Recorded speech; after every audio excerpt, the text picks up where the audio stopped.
आप देखते होंगे आज के दिन पर हम लोगों ने उत्तर प्रदेश के अंदर जो पर कैपिटा इनकम है इसको लगभग 3 गुना पहुंचाने में सफलता प्राप्त की है।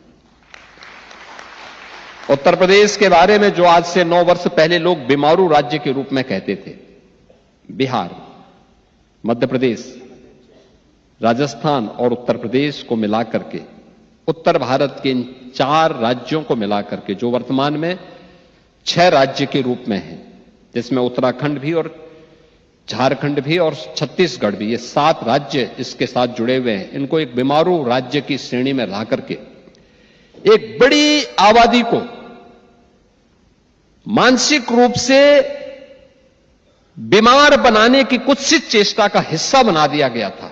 80 के दशक में शब्द निकला था, याद करिए 80 के दशक में, और लगातार इस भाव से ग्रसित थे। याद करिए ना, कभी भारत के एक सुप्रसिद्ध वैज्ञानिक जगदीश चंद्र बसु ने इस बात को कहा था।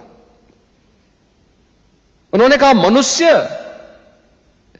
मनुष्य में तो कोई भेद होना ही नहीं चाहिए, और ये भेद अगर हम करते हैं तो ईश्वर के प्रति हम भेदभाव करते हैं। और उस समय उन्होंने कहा था, अरे मनुष्य की बात तो दूर, एक जड़ और चेतन के बीच में भी अगर ये भेदभाव होता है तो उसका प्रभाव क्या होता है। उन्होंने कहा, मैं इसका उदाहरण देता हूं। उन्होंने 2 पेड़ लगाए थे, 2 पौधे एक साथ लगाए। कहते हैं जगदीश चंद्र बसु ने 2 पौधे लगाए थे एक समान परिस्थिति में। एक को वे रोज जाते थे, पानी देते थे, समय पे खाद देते थे, सभी प्रकार की परिस्थितियां उसके सामने प्रस्तुत करते थे, उन्हें पुचकारते थे कि तू बड़ा होगा, फलेगा, फूलेगा, खूब आगे बढ़ेगा, तेरे आगे की पीढ़ियां बढ़ेंगी। और दूसरे पेड़ को भी परिस्थिति तो वही देते थे, उसको पानी देते थे, खाद देते थे, सभी वही परिस्थिति जो पहले वाले पेड़ को दे रहे हैं, लेकिन उसको कोसते थे, तो बड़ा नहीं हो पाएगा, तो मर जाएगा, तो बीमार है, तो निकम्मा है, तो कुछ नहीं कर पाएगा।